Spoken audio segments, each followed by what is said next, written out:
నల్గొండ జిల్లా మునుగోడు మండలం దుబ్బకాల్వ గ్రామ పంచాయతీ పరిధిలోను బీజేపీ పార్టీ గ్రామశాఖ అధ్యక్షులు బీజేపీ పార్టీలో సీనియర్ నాయకులు కొనసాగుతున్నారు. మరి బీజేపీ పార్టీ గ్రామ స్థాయిలో ఏ విధంగా బలోపేతం అవుతుంది, దాంతోపాటు ఈ గ్రామంలో గ్రామ సమస్యల పట్ల ఎలాంటి స్పందన, ఎలాంటి అభివృద్ధి కార్యక్రమాలు జరుగుతున్నాయో, కేంద్రం సంక్షేమ పథకాలు కావచ్చు, రాష్ట్ర ప్రభుత్వ సంక్షేమ పథకాలు కావచ్చు, బీజేపీ పార్టీ గ్రామ స్థాయిలో ఏ విధంగా బలపడే అంశాల పట్ల వారిని ప్రత్యేకంగా ఇంటర్వ్యూ చేయడం జరుగుతుంది. కొండ మల్లేష్ గారిని. నమస్కారం సార్. నమస్కారం. నా పేరు కొండ మల్లేష్, మాది దుబ్బకాల్వ విలేజ్, బూత్ ప్రెసిడెంట్ని నేను. ముందుగా మీ ప్రజావేదిక టీవీ యాజమాన్యానికి ధన్యవాదాలు, నమస్కారాలు. ఇక్కడ ఈ గ్రామ స్థాయిలో ప్రధాన సమస్యలు అయినటువంటి డ్రైనేజీలు కావచ్చు, రోడ్లు కావచ్చు, వీధి లైట్లు కావచ్చు, పారిశుద్ధ్య పనులు ఎట్లా కొనసాగుతున్నాయి, ఏ విధంగా అభివృద్ధి జరుగుతుందంటారు? మాది చిన్న గ్రామ పంచాయతీ. ఒక మేజర్గా మా ఊరికి ఉన్నటువంటి సమస్యలు అంటే మురికి కాలువల సమస్యలు బాగున్నాయి. మురికి కాలువల వల్ల దోమలు, ఇప్పుడు ఈ దోమలకు మలేరియా, టైఫాయిడ్, డెంగ్యూ జ్వరాలు లాంటి విష జ్వరాలు ఒకటి ఈ వర్షాకాలంలో వచ్చే అవకాశాలు ఎక్కువ ఉంటాయి. దానికి ఇప్పుడు సంబంధించిన సర్పంచ్ గారు అయితే మన సెక్రటరీ వాళ్ళు దృష్టి పెట్టి మోరీలు తీయించడం కానీ, శానిటేషన్ చేయించడం కానీ తప్పనిసరి ప్రతి వారానికి చేయించాలని మీ వేదిక ద్వారా కోరుతాం. ఇక్కడ ప్రధానంగా గ్రామంలో ప్రధానమైన సమస్యలు ఉన్నాయి. అటు సమస్యల పరిష్కారానికి రాష్ట్ర ప్రభుత్వాల నుంచి కావచ్చు, కేంద్ర ప్రభుత్వాల నుంచి కావచ్చు, నిధుల విషయంలో కావచ్చు, అభివృద్ధి విషయంలో ఎట్లా కొనసాగుతుంది అంటారు? మీరు రాష్ట్ర ప్రభుత్వాలను అయితే ఎప్పుడు చెప్పినా కానీ మీకు తెలిసిందే కదా సార్. మీరు మొత్తానికి నిధులు లేవని చెప్పుకోవడం తప్ప వేరేది ఏం లేదు. రాష్ట్ర ప్రభుత్వం చేసింది ఏం లేదు. హామీలు పెద్ద పెద్ద హామీలు ఇచ్చారు కానీ హామీలు అయితే నిలబెట్టుకోలేకపోయింది. మొత్తానికి కాంగ్రెస్ గవర్నమెంట్ అనేది ఫెయిల్యూర్ అయింది. మొత్తానికి ప్రతి ఒక్కరు ఓట్లు వేసిన వ్యక్తులే ఇవ్వాలంటారు. మేము అనవసరంగా గవర్నమెంట్ మార్చినాము అనే కాడికి వచ్చింది. ప్రతి ఒక్కరు ఎవరిని కదిలించినా కానీ ప్రతి ఒక్కరు బూత్ స్థాయి నుంచి రాష్ట్ర స్థాయి దాకా ప్రతి ఒక్క నాయకుడి కానించి మామూలుగా ఒక బూత్లో ఉండే ఒక వ్యక్తి ఎవరిని అడిగినా అని చెప్తారు. ఇవాళ కాంగ్రెస్ పార్టీ అంటే ఆటోమేటిక్గా అయిపోయింది దాని పని అని. పరిపాలన సరిగా చేస్తలేడు. దేంట్లో చూసినా కానీ ఆయన ఇచ్చిన హామీలు ఎన్నో ఉన్నాయి, ఒక్క హామీ కూడా ఇంతవరకు నెరవేరలే. 2000 దాన్ని 4000 చేస్తున్నాడు, 2500 మహిళకి ఇస్తున్నాడు. ఏమైనా బస్సు ఒకటి ఫ్రీ పెట్టిండు, ఆడవాళ్ళకు లేని పంచాయతీ పెట్టిండు. అది ఒక్కటి తప్ప వేరేది ఏం లేదు చేసింది. పెంచింది ఇంతవరకు పెంచింది లేదు, చేసింది లేదు. మీ బూత్ స్థాయిలో బీజేపీ పార్టీ బలోపేతానికి మీరు ఎలా కృషి చేస్తున్నారు?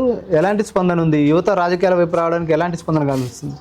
బూత్ స్థాయిలో కూడా ఇంతకుముందు కంటే ఇప్పుడు చాలా మెరుగుపడ్డది. ఒకప్పుడు కంటే ఇప్పుడు ఉంటే ఎక్కువనే అవుతుంది, కానీ బీజేపీ అనేది బలం పెంచుకుంటుంది కానీ తగ్గటం అనేది ఎక్కడ లేదు. బీజేపీ పార్టీ ఈ గ్రామ స్థాయిలో ఇంకా బలపడడానికి కారణం ఏమై ఉంటుంది?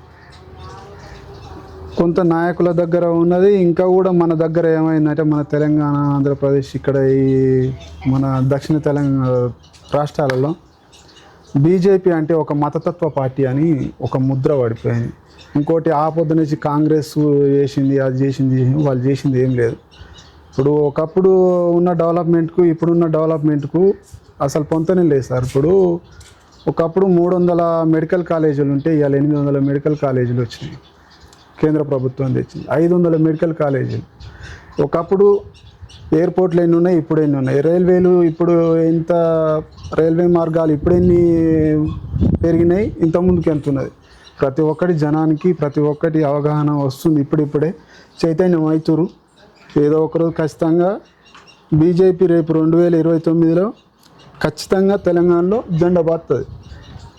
ఖచ్చితంగా గ్రామ స్థాయిలో కేంద్ర ప్రభుత్వ పథకాలు యువతకు కావచ్చు, మహిళలకు కావచ్చు, వృద్ధులకు కావచ్చు ఎలా అమలవుతున్నాయి, ఏ పథకాలు అందుతున్నాయి?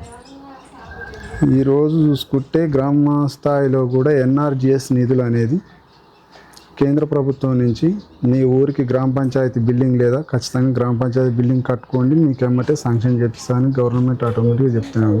అలా రాష్ట్ర ప్రభుత్వం అనేది ఆట అనకు లేదు అలా వాట. ఇంకొకటి మహిళా సంఘం బిల్డింగ్ లేదా నీ ఊరికి ఖచ్చితంగా కట్టుకోమని చెప్తుంది. ఇంకొకటి ఏది అంగన్వాడీ బిల్డింగ్, రైతు వేదికలు అయితే ఇట్లాంటివి, రైతులకు సంబంధించిన గోదాములు అయితే ప్రతిదీ ఇవాళ గవర్నమెంట్ చెప్తూనే ఉంది, కట్టుకోమని చెప్తూనే ఉంది. కానీ వీళ్ళు శాత కాక ఇప్పుడు మా పక్క విలేజ్ సార్ సోల్పురం అని, ఈ 2 బ్రిడ్జిలు మీకు అవపడుతుంది. ఇది సెంట్రల్ గవర్నమెంట్ది, అది సెంట్రల్ గవర్నమెంట్ది. దీని బిల్లు వచ్చింది, దాని బిల్లు వచ్చింది.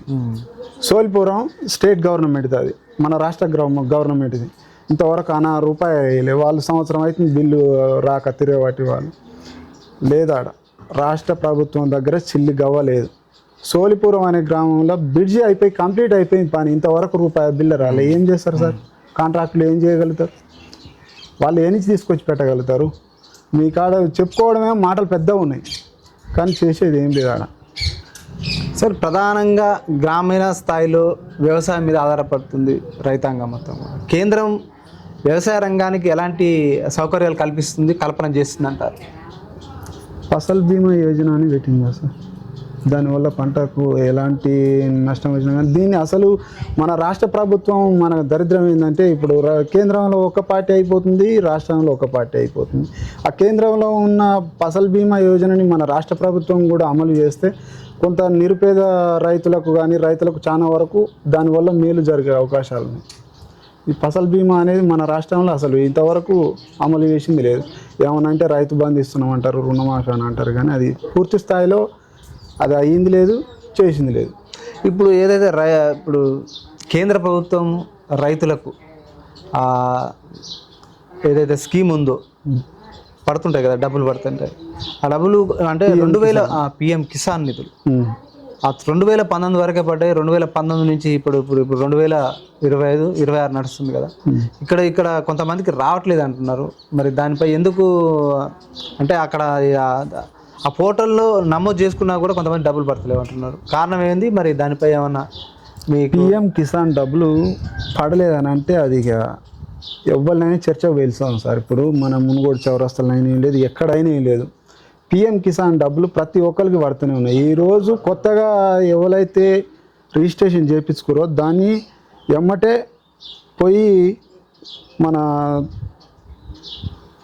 అప్లికేషన్ పెట్టి మీ సేవలైనా ఏం లేదు, అగ్రికల్చర్ ఆఫీసులైనా అప్లికేషన్ చేయించుకుంటే మీకు ఇప్పుడు వచ్చే విడతలు ఖచ్చితంగా పడుతూనే ఉన్నాయి. ఎవరికి సార్ పడింది? ప్రతి ఒక్కరికి, ఉన్నోనికి పడుతున్నాయి, లేనోనికి పడుతున్నాయి, ప్రతి ఒక్కరికి పడుతూనే ఉన్నాయి. ఇంతకుముందుకు 2 సార్లు వేసేది, ఇప్పుడు 3 సార్లు వేస్తున్నాం. విడతల వారిగా 3 విడతలు వేస్తుంది. 3 విడతల వారికి 2000 వేస్తుండ్రు. ఇంకేం కావాలి అంటే ఇప్పుడు మళ్ళీ అంటే కొత్తగా ఇప్పుడు ఉంటుంది కదా, ఇప్పుడు ఉమ్మడి ఫ్యామిలీ ఉందనుకో, వీడు డివైడ్ అయినాక వాళ్ళు మళ్ళీ వాళ్ళకు కూడా వేస్తున్నారు కదా, పడుతున్నాయి. ప్రతి ఒక్కరికి పడుతూనే ఉన్నాయి. నీ పేరు మీద భూమి ఉన్నదంటే ఖచ్చితంగా నీకు ఎకరం ఉందా, 6 ఎకరం ఉందా, 10 గుంటలు ఉందా, నీకు ఖచ్చితంగా 2000 వేస్తున్నాను. ఎందుకు పడతలేవు? అవన్నీ వాస్తవాలు. జనాన్ని మొత్తం తప్పుదో పట్టించడానికి తప్పితే వేరేది ఏం లేదు. కేంద్ర ప్రభుత్వం కేంద్రంలో 3 సార్లు బీజేపీ పార్టీ అధికారం రావడం ఎలా సాధ్యమైంది? ఎలా సాధ్యమైందంటే ఇప్పుడు చేసినటువంటి మంచి పనులు ఇప్పుడు మనం చెప్పుకున్నాం కదా సార్. ఒకప్పుడు పాకిస్తాన్కు, భారత్కు ఎప్పుడు ఎలాంటి బాంబులు వెళ్తాయో, ఏడుకన్నా పోయి రోడ్డు మీద పోయి సరుకులు తెచ్చుకోవాలంటే కూడా చాలా ఇబ్బంది పడ్డ రోజులు ఉన్నాయి. అట్లాంటి రోజు నుంచి ఈరోజు ఎంత శాంతియుతంగా నడుస్తుంది దేశంలో పరిపాలన. మన బాంబ్ బ్లాస్ట్లు అయినా జరిగినాయి. పాకిస్తాన్ ఆయన వచ్చి మన కాడికి వచ్చి పోయినసారి ఏదో విర్రవీగా పోతే 2 రోజుల కథం పెట్టిండు. ఎంత శాంతియుతంగా అయిపోయింది అది. దేశ భద్రత విషయంలో బీజేపీ పార్టీ, దేశ భద్రత ఒక్కటే కాదు సార్, డెవలప్మెంట్ కూడా ఎంత డెవలప్మెంట్ అయింది. మనం చూస్తే నేషనల్ హైవేలు ఎన్ని పడ్డాయి ఇప్పుడు మన బీజేపీ గవర్నమెంట్ సెంటర్లో వచ్చిన దగ్గర నుంచి. 79 సంవత్సరాల స్వతంత్ర భారతదేశంలో ఎంత రోడ్డు రవాణా వ్యవస్థ ఉన్నది, ఇప్పుడు ఎంత ఈ 10-12 ఏళ్లలో ఎంత రవాణా వ్యవస్థ పెంపొందించింది మోడీ సార్ వచ్చిన తర్వాత. యువత కూడా మా దృష్టికి ప్రధానంగా ఈ మధ్య చూసినాం. ఇప్పుడు ఢిల్లీలో జంజీ ఉద్యమం జరిగింది, నీట్ పేపర్ లీకేజ్ అయింది, ఎంతోమంది విద్యార్థులు ఆత్మహత్య చేసుకున్నారు. ఆత్మహత్య కారణం బీజేపీ పార్టీ అని ప్రతిపక్షాలు ఆరోపణ చేస్తే చూసినాం కూడా, ఉద్యమం చూసినాం. మా విద్యాశాఖ మంత్రి కూడా రాజీనామా చేశారు. మరి అది పేపర్ లీక్ ముందే ఎందుకు అరికట్టలేకపోయింది? విద్యార్థుల భవిష్యత్తును ఎందుకు ఇబ్బందులకు గురి చేస్తున్నది? ఇప్పుడు పేపర్ లీక్ అనే అంశం పైకి ఏదో ఈయన వెనకంగా ఉండి రాహుల్ గాంధీ దాన్ని ఒక కాక్రోచ్ జనతా పార్టీ అని ఆయనను పట్టుకొచ్చి ఏదో పెద్ద చేసిరు దాన్ని. కానీ దాంతో ఏం చేసిరు సార్ వాళ్ళు? పేపర్ లీక్లు అనేది ఈరోజు జరిగింది కాదు, అది పేపర్ లీక్ జరిగింది, అయిపోయింది, ఎగ్జామ్ పెట్టిరు, వాళ్ళు మళ్ళీ వాళ్ళకి జాబ్లు ఇచ్చేసిరు, అయిపోయింది, అంతా అయిపోయింది. ఆ తర్వాత ఇప్పుడు కొత్తగా కావాలని ఇదంతా ఎలిగేషన్ చేసి ఏదో జనాన్ని తప్పుదో పట్టించడానికి తప్పితే వేరేది ఏం లేదు. అలా ఆయన కొరిగింది ఏం లేదు. చేస్తాడు, ఏమైతే సార్ చేస్తే మటుకు ఈమె కాంగ్రెస్ ఆయన తీసుకొచ్చి మళ్ళీ మంత్రి పదవిలో కూకపెడతారు, మళ్ళీ బీజేపీ ఆయననే కదా తీసుకొచ్చి పెట్టేది. వీళ్ళు ఏంటంటే ఇంకా జనాన్ని మభ్య పెట్టడానికి ఇప్పుడు ఏమన్నా అంటే ఓట్ చోరు అని అంటారు సార్. ఓట్ చోరు చేసింది ఎవరు సార్? వాస్తవాలు మాట్లాడుకోవాలి. ఓట్ చోరు చేసింది ఎవరు? రాహుల్ గాంధీ పెద్ద పెద్ద మాటలు మాట్లాడుతుండ్రు. రాహుల్ గాంధీ వాళ్ళ తాత ప్రధాని కావడానికి ఒక్కరు కూడా సపోర్ట్ చేయలే ఆయనకు. సర్దార్ వల్లభాయ్ పటేల్ని సపోర్ట్ చేసిరు ఆ రోజు. ప్రైమ్ మినిస్టర్ అయ్యేది సర్దార్ వల్లభాయ్ పటేల్. నువ్వు మేనేజ్ చేసి గాంధీ నువ్వు కలిసి ఏదో కుమ్మక్కయి 17 మంది సపోర్ట్ చేసిన ఆయనను కానీ ఒక్కరు కూడా నీకు సపోర్ట్ చేయకపోతే నీ సకదానం నువ్వు ప్రధాని అయిన వాయాల. ఓట్ షేర్ చేసింది నువ్వా లేకపోతే బీజేపీ గవర్నమెంటా? మీరు గెలిచిన కాడనేమో జై కాంగ్రెస్ అనుకుంటారు, అదే బీజేపీ గెలిచిన కాడనే ఓట్ షేర్ అంటారు. ఇదేనా ప్రజాస్వామ్యం? ఇదేనా మీకు ఇచ్చేది? సర్ ప్రోగ్రామ్ ఏ విధంగా కొనసాగుతుంది? గ్రామసభలు ఎంతవరకు నమోదైంది ఇక్కడ? సర్ ప్రోగ్రామ్ మా ఊర్లో మొత్తం 90% అయిపోయింది. ప్రధానంగా ప్రతిపక్ష పార్టీలు ఆరోపణ చేస్తున్నాయి, బీజేపీ పార్టీ ఓటు చోరీ చేసే అధికారంలోకి వస్తుంది, ఈ సర్ని అడ్డం పెట్టుకొని ఎలక్షన్ కమిషన్ ఆఫ్ ఇండియాని అడ్డం పెట్టుకొని అధికారంలోకి వస్తుందని కూడా ప్రతిపక్షాల ఆరోపణ. ఈ ఆరోపణను దీనిపై మీరేం చెప్తారు? మాది 400 ఓట్ బ్యాంక్. మా ఊరు 440 ఓట్లు. మా ఊరు చిన్న విలేజ్. 400 ఓట్లని ఒక 30 ఓట్లు బయటలో ఉన్నాయి వాళ్ళకు ఓట్లు, ఊర్లో ఉన్నాయి. మరి 30 ఓట్లు తీయాలనా ఉంచాలనా? చెప్పండి సార్, మీరే చెప్పండి. తీసేయాలి, ఉంచాలి, అనర్హులు తీసేయాల్సిందే. నువ్వు పోయి సిటీలో బతకనికి పోయి ఆడ ఓటేస్తుంది, వచ్చి ఊరిలో ఉన్నదాన్ని ఊరిలో ఓటేస్తుంది. ఇప్పుడు ఇట్లాంటి ఓట్లు తీసేయాలనా వద్దా? తీసేయాల్సిందే. మరి ఇంతకుముందుకు ఎందుకు పెట్టి సార్ ఇట్లాంటి ఓట్లు తీసేసే ప్రక్రియ? ఒకప్పుడు కూడా కొంచెం, ఇప్పుడు బీజేపీ వచ్చినాకనే కాదు ఇంతకుముందు కూడా చేసారు. మరి వాళ్ళు ఎందుకు చేసారు సార్? వాళ్ళప్పుడు కూడా తీయకూడదు కదా. ఈ ప్రోగ్రాం ద్వారా దేశవ్యాప్తంగా ఒక అంటే నిజమైన ఓటరుకు న్యాయం జరిగే అవకాశం ఉందంటారా? ఉంటుంది, ఎందుకుంటుంది సార్? 100% ఉంటుంది. నిజమైన ఓటు నాకు ఊర్లో కావాలనుకుంటే ఊర్లో ఉంచుకుంటా, లేదు నేను సిటీకి బతకనికి పోయినా నేను ఇక్కడనే ఉంటా, నేను నా ఊరికి పోవాలనుకుంటే అక్కడనే ఉంచుకుంటా. కానీ ఆడ ఉంటా ఈడ ఉంటా అంటే అది ఎంత మటు కరెక్ట్? మరి అట్లాంటిది నా ఈ 2 ఉన్నాయి అనుకో, రెండిట్లలో ఏదో ఒకటి పోవాలి కదా, ఖచ్చితంగా పోవాల్సిందే. అది పోతుంది. ఇప్పుడు గయ్యే ఇప్పుడు ఆ ఓట్లు పోయే వరకు ఇప్పుడు మన దగ్గర 10 లక్షల ఓట్లు ఎన్ని పోతాయి అని అంటారు మొత్తానికి. అవి పోతే ఇప్పుడు ఇట్లాంటి ఓట్లన్నీ పోయేసరికి వీళ్ళు ఏమంటారు అంటే బీజేపీలో తీసేసారు, కావాలని తీసేసారు. నువ్వు ఎక్కడి నుంచో బంగ్లాదేశ్ వాళ్ళని తీసుకొస్తావు, ఈడ తావరం ఇస్తావు ఓల్డ్ సిటీలో.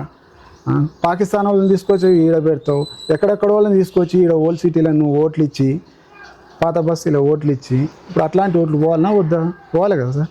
నిజమైన అరుణ్కి ఓటు దక్కాల్సిందే, అంతే. మరి వేరేవానికి అవసరం లేదు. ఈ తెలంగాణ రాష్ట్రంలో దాదాపు 8 మంది ఎంపీలను గెలిపించారు, 8 మంది ఎమ్మెల్యేలను గెలిపించినారు. అయినా రాష్ట్రానికి ఏం ప్రయోజనం లేదని కూడా అధికార కాంగ్రెస్ పార్టీ అంటుంది. మీరు ప్రతిపక్షాల హోదాల నుండి కూడా పోరాటాలు ఎందుకు చేయలేకపోతున్నారు? గ్రామ స్థాయిలో కావచ్చు, మండల స్థాయిలో కావచ్చు, జిల్లా స్థాయిలో కావచ్చు, రాష్ట్ర స్థాయిలో ఎందుకు మీ నిర్మాణం పటిష్టంగా లేకుండా పోయింది? మీ దాంట్లో ఎందుకు ఐక్యత లేకుండా పోతుంది బీజేపీ పార్టీలో? బీజేపీ పార్టీలో ఐక్యత అంటే ఎందుకుండదు సార్? ఖచ్చితంగా ఉంటుంది. ఐక్యత లేకపోతే ఎట్లే ఉంటుంది.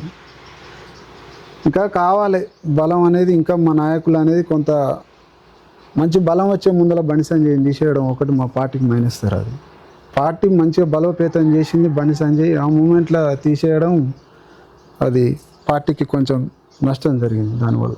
ఇక భవిష్యత్తులో బీజేపీ పార్టీ ఇక్కడ తెలంగాణలో అధికారంలోకి వచ్చే అవకాశం ఉందంటావా? ఈసారి 2029లో ఖచ్చితంగా భారతీయ జనతా పార్టీ ఖచ్చితంగా వస్తుంది, 100% ఉంటుంది.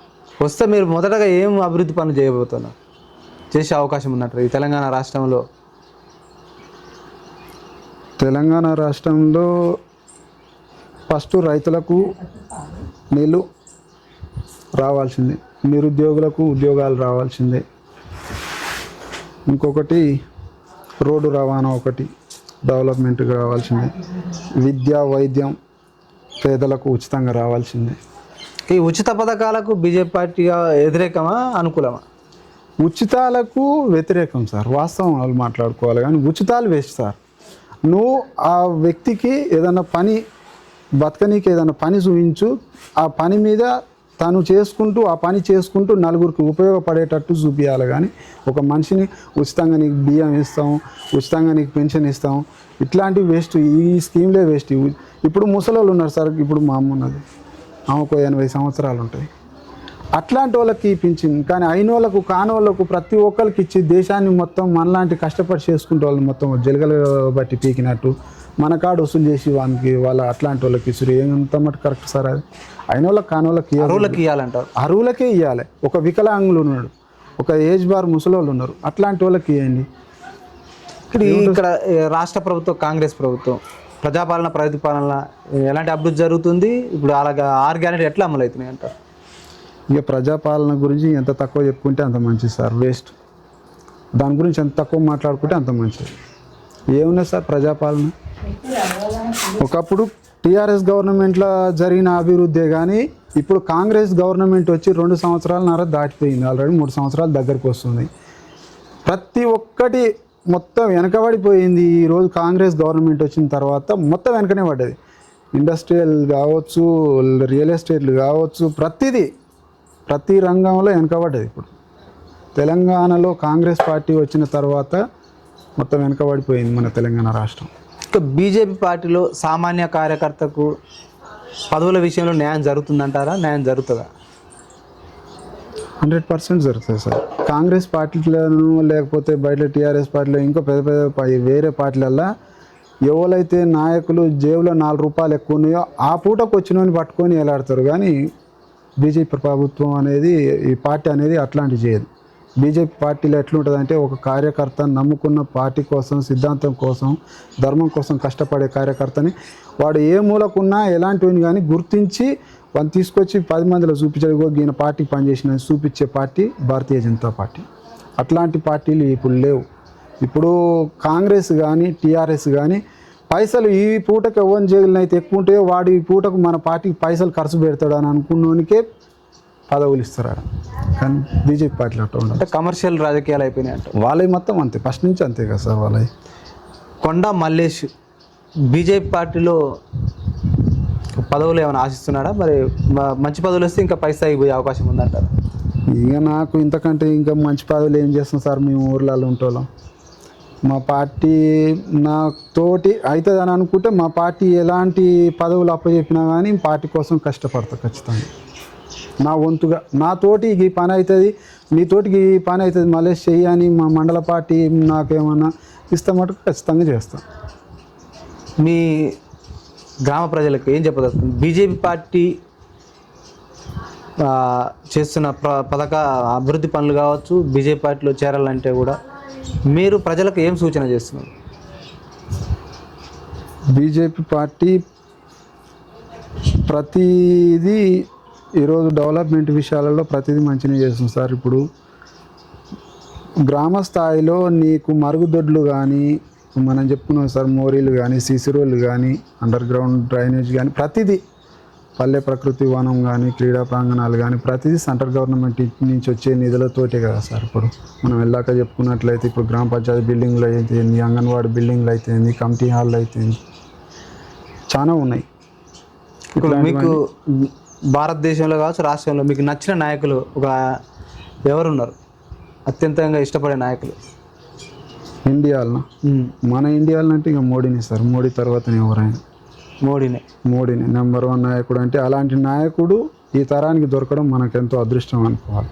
కొంతమంది ప్రతిపక్ష నాయకులు అంటారు మోడీ ఇది చేసిండు, అది చేసిండు, ఓటు చోరీ, ఇది అది అని అంటారు. కానీ అవన్నీ వాళ్ళు ఒకసారి కాంగ్రెస్ పార్టీలో ఉన్న నాయకులు కానీ కార్యకర్తలు కానీ ఎవరైనా సరే ఆత్మపరిశీలన చేసుకోవాలి. ఎవరు ఓటు చోరీ చేస్తున్నారు, ఎవరు ఏం చేస్తున్నారు, ఎవరి మనస్తత్వం ఎట్లాంటిది అనేది వాళ్ళు. థ్యాంక్ యూ మల్లేష్ గారు. ఇక్కడ భూస్థాయి నుంచి బీజేపీ కార్యకర్తగా కొనసాగుతున్నారు. గ్రామ స్థాయిలో సెంట్రల్ గవర్నమెంటు ప్రవేశపెట్టిన సంక్షేమ పథకాలు కావచ్చు, నిధులు కావచ్చు, అవే వస్తున్నాయి. వాటి ద్వారానే గ్రామాలు అభివృద్ధి చెందుతున్నాయి తప్ప రాష్ట్ర ప్రభుత్వం నుంచి ఒక పైసా కూడా రావట్లేదు. ఉచితాలకే ఎక్కువ ఖర్చు పెడుతున్నారు. ఆర్థికంగా డెవలప్ కావడానికి అక్కడ నిధులే లేవని కూడా మల్లేష్ గారు అంటున్నారు. దాంతోపాటు బీజేపీ పార్టీ ఉచితాలకు వ్యతిరేకం, ఉచితాలు అయినా కూడా ఎవరికి అర్హులకే అందాలని కూడా ఆయన మాటలను చెప్తున్నారు. మరో అంశంలో మరో వీడియోలో మీ ముందుకు వస్తుంది ప్రజావేదిక నుంచి. థ్యాంక్ యూ మల్లేష్ గారు.